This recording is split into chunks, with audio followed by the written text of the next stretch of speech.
wabarakatuh.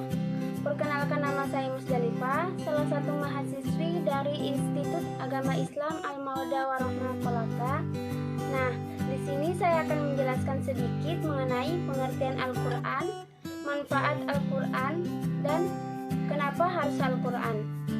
Adapun penjelasan yang pertama mengenai pengertian Al-Quran atau isi Al-Quran adalah perkataan Allah yang tidak ada tandingannya, yang diturunkan kepada Nabi Muhammad SAW dengan penutup para nabi dan para rasul, dengan perantara roh yang suci yaitu Jibril atas keselamatan, yang ditulis dalam lembaran dan disampaikan kepada manusia secara mutawatir, dan apabila membacanya mendapat pahala, yang dimulai dengan surah Al-Fatihah dan diakhiri dengan surah An-Nas. Adapun definisi secara istilah di sini memiliki penjabaran masing-masing di setiap kata. Yang pertama, kalam Allah, kalamullah. Yang kedua, mukjizat bagi Nabi Muhammad SAW. Yang ketiga, mutawatir. Dan yang keempat, untuk disampaikan kepada manusia. Dan kelima, membacanya adalah ibadah. Adapun definisi secara istilah di samping memiliki penjabaran yang dapat memaknai masing-masing kata. Yang pertama adalah kalam Allah, kalamullah. Kata-kata paling indah di muka bumi ini adalah Al-Quran, yang merupakan kalam Allah Ta'ala. Al-Quran adalah kalimat suci yang bukan berasal dari manusia, jin, setan, atau malaikat. Kesucian kalam Allah tersebut tidak ada yang mampu menandinginya, bahkan meski hanya satu ayat.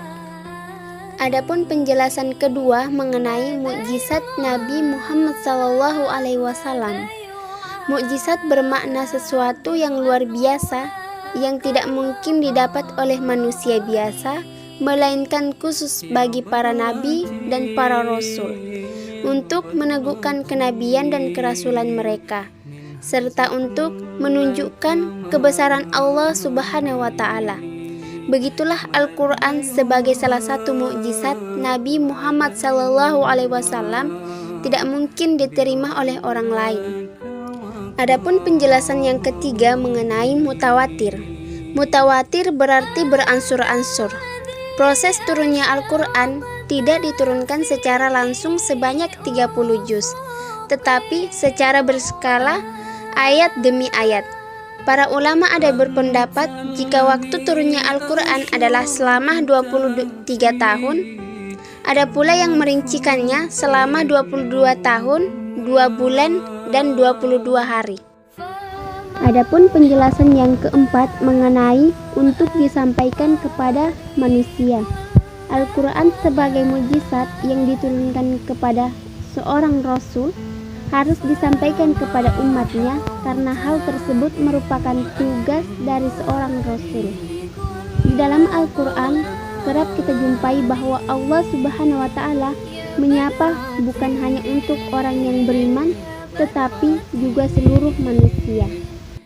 Nah, adapun penjelasan terakhir mengenai membacanya adalah ibadah. Meski hanya satu huruf, membaca Al-Quran dengan niat tulus karena Allah Subhanahu wa Ta'ala akan bernilai ibadah dan berpahala besar. Hal ini berdasarkan salah satu hadis yang berbunyi, bacalah Al-Quran karena sesungguhnya Allah akan memberi pahala kepadamu karena bacaan itu pahala untuk setiap hurufnya sebanyak 10 kebaikan. Saya tidak mengatakan kepada kalian bahwa alif, lam, mim itu satu huruf, tetapi alif satu huruf, lam satu huruf, dan mim satu huruf. Nah, itulah tadi penjelasan saya mengenai 5 makna yang dapat kita jabarkan di setiap kata. Adapun penjelasan yang kedua mengenai manfaat bagi orang-orang yang membaca Al-Quran adalah menjadi penenang bagi orang-orang beriman yang menjadikan Al-Quran sebagai penetapan hukum. Sini saya akan menjelaskan sedikit mengenai keutamaan membaca Al-Quran. Al-Quran berasal dari kata qara'a atau ikra, yang artinya bacalah, Dalam bahasa Arab, ada huruf an yang mengikuti, artinya sempurna. Al-Quran artinya bacaan yang sempurna. Ada 3 pembahasan utama dalam Al-Quran, yaitu kaidah kepercayaan, syariah pengamalan agama dalam kehidupan, dan akhlak. Akidah kepercayaan membahas tentang bagaimana keyakinan kita kepada Allah Subhanahu wa Ta'ala sebagai Tuhan yang Maha Esa, menceritakan kepada kita tentang hal gaib seperti malaikat dan jin, menjelaskan kebesaran-kebesaran Allah yang tidak terjangkau oleh manusia. Dan Al-Quran juga membahas tentang syariah dan pengamalan dalam kehidupan, misalnya tentang belajar, berkeluarga, berdagang, hukum-hukum sholat, puasa, zakat, membayar fidyah, dan masih banyak lagi. Dan yang terakhir, mengenai keutamaan membaca Al-Quran, juga mengajak manusia untuk menjadi lebih berakhlak jika dihadapkan suatu konflik atau sengketa. Dalam ayat-ayatnya diberikan aturan bagaimana membalas. Namun, pada akhirnya Allah menganjurkan untuk memaafkan. Memaafkan jauh lebih baik daripada memperpanjang sengketa.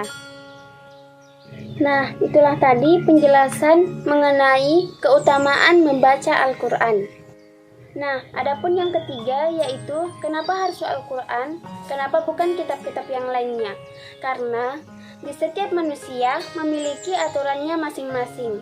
Ajarannya sama, yaitu ketauhidan, akan tetapi aturan dalamnya itu berbeda-beda.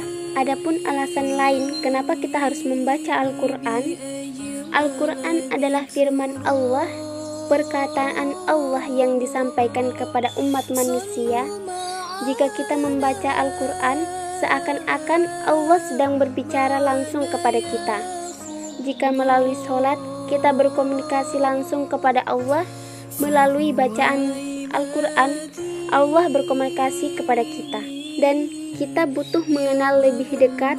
Oleh sebab itu, kita butuh membaca Al-Quran setiap hari agar dapat mengenalnya, mencintainya, mengerti maksud perintahnya yang menjadi tuntunan kita untuk menjalani kehidupan.